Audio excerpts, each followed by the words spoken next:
21 juin 1942. Les 30 000 soldats britanniques de la garnison de Tobrouk se rendent aux forces de l'Axe. Mais juin 1942 représente également l'apogée des forces blindées italiennes. En effet, près de 450 chars et canons d'assaut sont désormais rassemblés au sein de 3 divisions blindées ou motorisées, Ariete, Trieste et Littorio. Des effectifs encore jamais atteints du côté italien. Et cela tombe bien, parce que pour Rommel, désormais le prochain objectif, c'est Alexandrie. Mais un dernier obstacle se dresse sur leur chemin, El Alamein, dont la bataille va amener les forces blindées italiennes de leur apogée à leur crépuscule.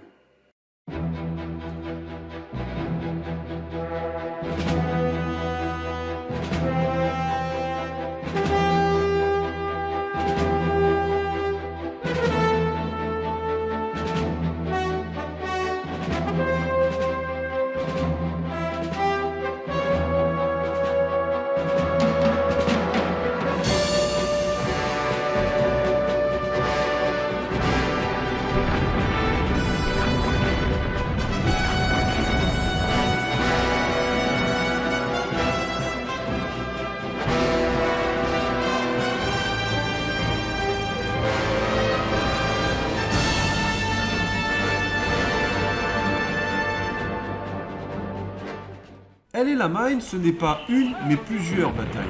La première a lieu entre le 31 août et le 7 septembre, lorsque Rommel tente de déborder le dispositif de la 8e armée de Montgomery par le sud, un échec qui coûte très cher aux blindés italiens.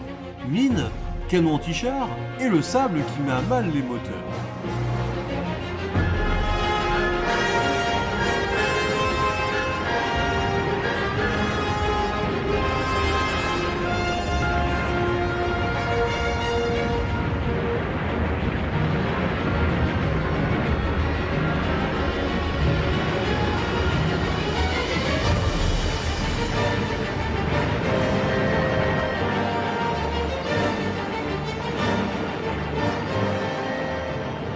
À la fin de ce premier affrontement, les effectifs ont déjà fondu. La division Ariete ne compte plus que 120 chars moyens, la Littorio 107 et la Trieste 16, auxquels il faut ajouter les 33 Sommoventi rassemblés par la division Littorio et la division Ariete.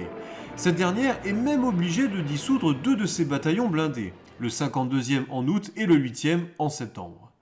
Si bien que lorsque la division Centauro, dont la formation est enfin achevée, arrive en Libye, elle doit immédiatement transférer son 13e bataillon à la division blindée Ariete et son 54e groupe de Sommoventi à la division Littorio, qui reçoit également le 556e groupe de Sommoventi. La division Centauro, qui a dû déjà laisser son 19e bataillon en Italie, arrive donc avec des effectifs appauvris, à peine 106 blindés. De toute façon, ces unités envoyées en renfort n'ont pas le temps d'arriver à El Alamein, où Montgomery a lancé une offensive le 23 octobre avec toutes les forces qu'il a accumulées depuis plusieurs semaines, notamment 300 Sherman, engagés pour la première fois dans le désert d'Afrique du Nord. Voici quels étaient les effectifs des 3 divisions blindées et motorisées de l'armée italienne la veille de la bataille d'El Alamein. Eh bien, imaginez, au 4 novembre, soit à peine plus de 2 semaines après le début de l'offensive, tous ces chars sont perdus. El Alamein, c'est peut-être l'une des plus grandes défaites de l'Axe, mais elle sonne assurément le glas des forces blindées italiennes. Le 5 novembre, Rommel se retire, il apprend 3 jours plus tard que les Américains ont débarqué en Algérie et au Maroc. Débute alors une incroyable retraite sur plus de 2000 km que les unités de la Centauro envoyées à l'origine vers El Alamein ne font que retarder. En janvier 1943, Montgomery atteint Tripoli. Désormais, la grande affaire, c'est la défense du précaré tunisien occupé par les Allemands et les Italiens. Outre les survivants de la bataille d'El Alamein, qui par exemple avec les survivants de l'Ariete vont reformer un 13e bataillon, l'ossature blindée italienne repose sur la division Centauro. S'ajoutent également les 553e, 557e et 559e groupes de Semoventi. Trop peu pour opposer une résistance durable. Les effectifs fondent au fur et à mesure que les Alliés se rapprochent de Tunis. Au 1er janvier, il y avait encore 63 chars, plus que 52 au 1er février, 28 au 20 mars, et le 5 avril 1943, la Centauro finit par être dissoute. Lorsque les forces de l'Axe capitulent le 13 mai à Tunis, les Italiens ne possédaient plus que 26 chars M1441 et 20 Semoventi. La capitulation de la première armée italienne achève le désastre entamé à El Alamein. Et l'Italie a perdu l'essence de son arme blindée durant les 33 mois de cette guerre du désert.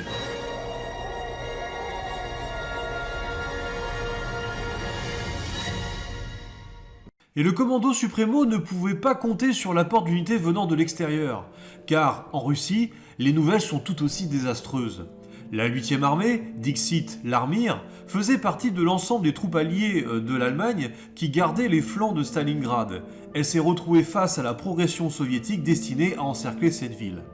Après la fin de la bataille de Stalingrad en février 1942 et après une longue retraite restée gravée dans la mémoire de l'armée italienne, c'est près de la moitié des 220 000 Italiens qui sont soit morts, soit prisonniers, soit blessés. 90% du matériel est perdu. Leur rapatriement en Italie se fera à l'abri des regards pour qu'ils ne provoquent pas la démoralisation de la population. Quant aux Balkans, la mission des soldats italiens y est essentiellement de combattre les partisans de Tito. C'est pourquoi les quelques unités mécanisées qui étaient présentes sont constituées uniquement de chars légers. Les tankettes L335, retirés du service en première ligne à partir de 1942, mais qui pouvaient faire encore l'affaire dans ce genre de guerre, des chars L6 et des Semoventi L40 du 4e groupe de cavalerie de Monferrato envoyés en Albanie en 1942. 12 Semoventi L40 envoyés en Grèce en décembre 1942 et 3 au Monténégro dans le cadre du 5e régiment de Bersaglier. Bref, rien qui ne constitue une réserve dans laquelle ponctionner pour reconstituer les forces blindées. Pourtant, c'est désormais la défense de l'Italie elle-même qui se pose avec la menace d'un débarquement allié. Or, le commando suprêmo ne dispose plus que de maigres forces blindées qui, en plus, faute de connaître le lieu futur du débarquement allié, sont totalement dispersées. La Sicile, où les présomptions sont les plus fortes, est défendue par 3 groupes de Semoventi 75, auxquels il faut ajouter le groupe 161, équipé des 24 derniers Semoventi de 90, et faisant feu de tout bois. Ce sont les 109 R-35 français livrés par les Allemands en 1941 qui sont mis en première ligne dans 2 bataillons, le 101e et 102e, divisés en 7 groupes protégeant les terrains d'aviation. Mais également des tankettes L3 et même des Fiat 3000 de l'après-première guerre mondiale. Mais peut-être que le débarquement aura lieu en Sardaigne ou en Corse, et c'est pourquoi dans la première est envoyé en juin 1943 le 18e bataillon de chars moyens, et dans la seconde sont postés les 561e bataillon de Semoventi et le bataillon 200 de Semua. Sur le continent, les Italiens tentent à partir d'avril 1943 de reconstituer une division blindée, la 135e, qui pour perpétuer la mémoire et les traditions de la division Ariete, dissoute le 1er décembre 1942, est nommée Ariete II. Constituée à partir de 3 régiments de cavalerie qui n'ont pas ou presque pas d'expérience de la guerre et qui doivent troquer leurs chevaux contre des montures métalliques, ainsi que du 135e groupe de Semoventi, la division totalise 96 chars moyens M1542 et une centaine de canons d'assaut en tout genre. Postée en Toscane, elle comporte un 235e régiment d'artillerie constitué de 2 nouveaux types de chars. En effet, malgré les prémices de la défaite, les producteurs italiens continuent d'apporter leur lot d'innovation. Le succès grandissant des Stug allemands est celui des Semoventi qui arrivent pour la première fois en Afrique du Nord en janvier 1942 et qui, en juin de la même année, repoussent à Bir Hakeim une attaque de 40 des nouveaux chars Grant en détruisant la moitié. Ont amené le commando suprêmo à vouloir construire une version chasseur de chars de leur Semoventi qui jusque-là n'était perçue que comme une simple artillerie mobile. Pour cela, ils réutilisent exactement la même coque, mais l'équipe d'un canon plus puissant et plus long, le 75-34. Ainsi naît le Semoventi 75-34, dont le prototype est validé en mars 1943, une production qui va donc terminer tardivement. Seuls 60 seront produits avant que l'Italie ne se rende et ne seront pas tous livrés. Une dernière version du chasseur de chars sera développée en 1943 avec un châssis encore plus bas et un canon plus puissant et cette fois-ci un bladage allant jusqu'à 70 mm, soudé et non rifté comme ça a été la norme depuis le début de la guerre. le Semovente 105-25. Testé en février 1943, commandé à 30 exemplaires et en mai à 200 exemplaires, mais dont en réalité seuls 30 furent vraiment livrés, il représente l'aboutissement des canons d'assaut italiens. L'insuffisance des chars moyens, l'absence d'un char lourd et le fait que les Semoventi soient plus économiques à produire car ils n'ont pas besoin d'être dotés d'une tourelle font que, à l'instar des Allemands, les Italiens vont se tourner de plus en plus vers ces canons d'assaut. Au point que les bataillons de chars moyens constitués à partir du milieu de l'année 1942, c'est-à-dire du numéro 15 au numéro 19, seront non plus équipés seulement de chars moyens, mais d'un mixte de chars moyens et de canons d'assaut, à raison de 2 compagnies pour les premiers et d'1 compagnie pour les seconds. En 1943, les rapports sont carrément inversés, ce qui explique que la division Ariete compte plus de canons d'assaut que de chars moyens. Dernière nouveauté, et on peut dire que celle-ci elle a été vraiment attendue, développée depuis 1940, mais repoussée à de maintes reprises. Enfin, l'Italie accouche de son char lourd. L'Ansaldo P2640, avec son canon de 75 mm et un moteur suffisamment puissant pour traîner sa carcasse. Sa production aurait dû débuter fin 1942, mais comme l'usine Fiat Spa qui devait le produire a été bombardée en novembre, sa production ne débutera qu'en mai 1943. Trop tard. Lorsque l'Italie capitule, seuls 3 ou 5 exemplaires ont le temps de sortir des chaînes et n'auront pas connu le combat, 22 autres étant en cours de production. De toute façon, il n'aurait pas changé grand-chose, car il souffrait des mêmes problèmes que ses prédécesseurs. Il était déjà surpassé au moment de sa sortie, notamment par le Panther, qu'il prenait pourtant pour modèle. En fait, le P2640 est à l'image de l'ensemble de la production italienne pendant la Seconde Guerre mondiale. Il se passe trop de temps entre le moment de la recherche et l'innovation effective jusqu'à sa production.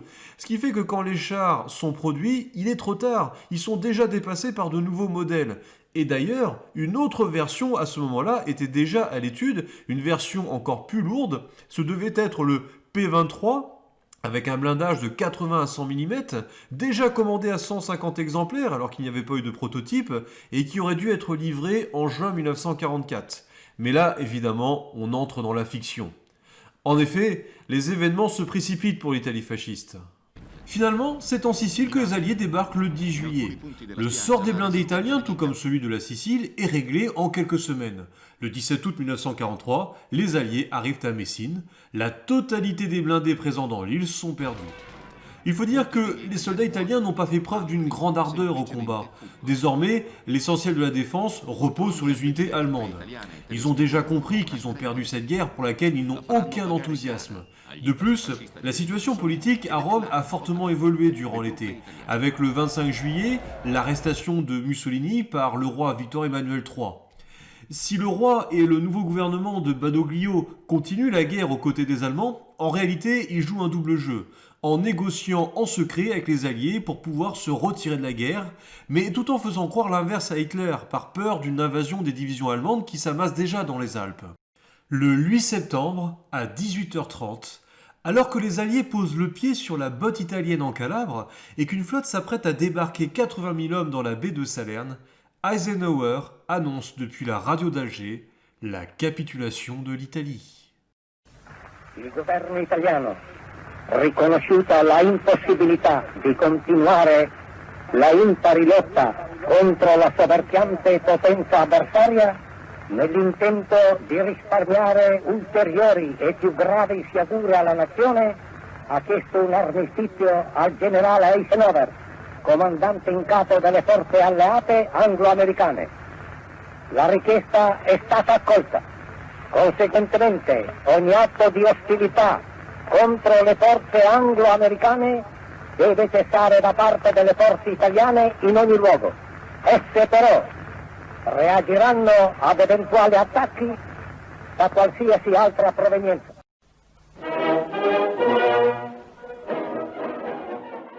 Alors est-ce que pour autant c'est la fin de l'histoire des blindés italiens pendant la Seconde Guerre mondiale?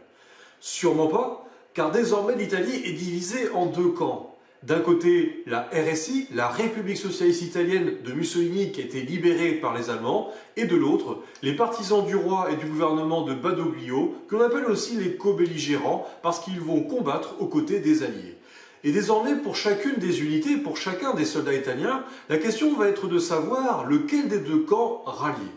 C'est justement la question qui va se poser à la division blindée Ariete II, basée à Rome, lorsque les Allemands s'approchent pour investir la capitale, donnant lieu à cette fameuse bataille de Rome. Des chars italiens donc qui vont continuer à être produits et à servir dans les deux camps, mais aussi dans l'armée allemande. Mais tout ceci est une autre histoire que je vous raconterai dans un autre épisode.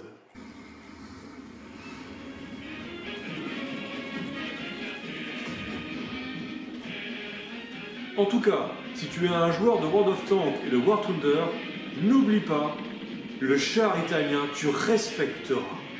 Si vous avez aimé cette série, n'hésitez pas à liker cette vidéo, à la partager, à la commenter. N'oubliez pas non plus que vous pouvez me retrouver sur Facebook et sur Twitter. Je vous dis à très bientôt pour une nouvelle série et d'ici là, longue vie et prospérité.